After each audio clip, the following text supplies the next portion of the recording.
بسم اللہ الرحمن الرحیم۔ السلام علیکم ورحمۃ اللہ وبرکاتہ۔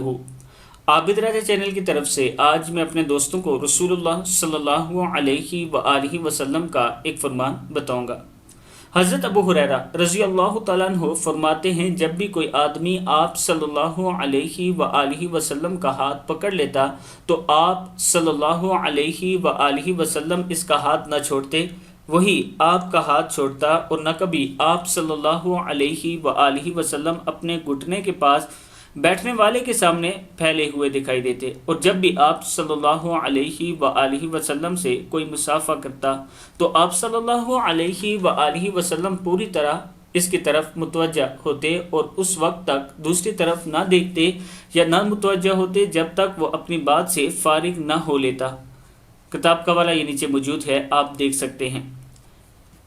میں اپنے دوستوں سے گزارش کروں گا کہ اپنے اخلاق کو اعلیٰ بنائیں، دوستوں کے ساتھ اچھا سلوک کیا کریں، اچھے الفاظ میں گفتگو کیا کریں۔ السلام علیکم ورحمۃ اللہ وبرکاتہ۔